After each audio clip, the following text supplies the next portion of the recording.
Hi, I'm Patty Ann Brown, and you are in the strategy room. Vice President-elect Mike Pence is making big changes as the new head of the Trump transition team. As he and President-elect Donald Trump prepare to take office in January, Pence has formally signed a memorandum putting him in charge of that effort. Here now to weigh in, Democratic strategist Joe Listingi and Republican strategist Charmaine Yost. Welcome to both of you.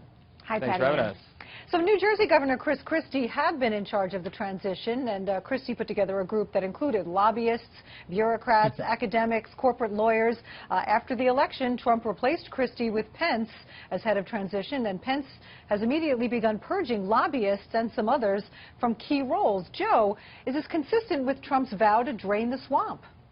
Well, everyone out there hopes so, right? This is what he ran on, and this is what he needs to do. The problem is that these roles aren't getting filled. We just had reports, according to the Washington Examiner, which is a conservative paper here in D.C., that they didn't even make it to their meeting with the DOD. The DOD still has yet to hear. The Department of Defense has yet to hear from the President-elect's transition team, and they stand ready. Same thing has happened over at the Department of Energy. These are major organizations, and there's just no message coming out from the transition team about what is actually happening. Pence has been here. He's been in this town. He was in this town for almost a decade. He gets it. Hopefully he'll start making some of these appointments because a lot of people don't know what to do, and they're looking for guidance, and they need leadership, and it's not there. Yeah, as Joe is saying, there are reports of disarray, reports that these changes have led to various factions fighting for power in the upcoming administration.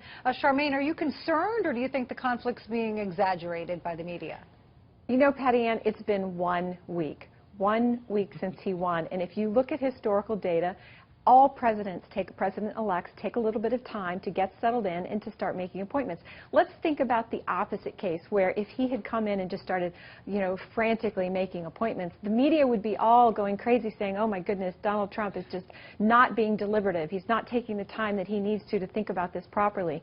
Look, this transition team has been in place since the convention. They've been working steadily, methodically, carefully. There's a very good structure in place, and they're making progress. The whole change over to Mike Pence was fairly predictable. Donald Trump campaigned saying that Mike Pence was going to be an integral part of his administration. And so the transition was very seamless. It was decisive. It was quick. The new structure was very well articulated and put in place.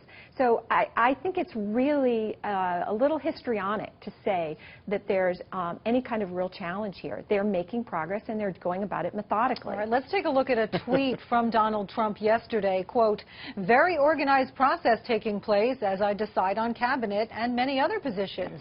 I am the only one who knows who the finalists are. Joe, is that so different from the usual process, as Charmaine says?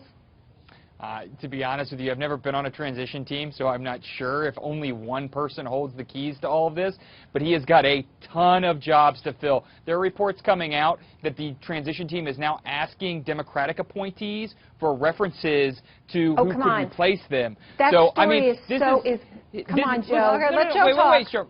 Wait, just for a second, because I'm not going to disagree with you here that these things do need to be done methodically, but if they have been in place since the convention, then why are we not starting to roll this out?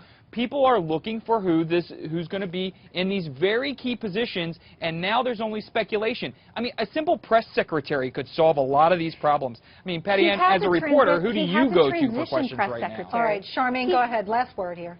He has a transition press secretary, and these stories that Joe is referencing are classic political warfare from people who lost the election.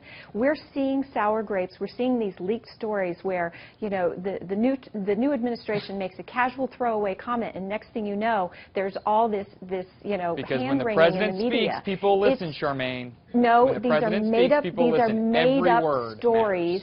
Made-up stories, absolutely made-up stories. All right, we're going to end it there. Thank you both. And we have a separate segment, by the way, on media coverage of the incoming administration. Joe and Charmaine, thank you as always for joining us. Thank you, Patty Ann. And for complete political coverage, stay right here on FoxNews.com. I'm Patty Ann Brown. Thanks for watching.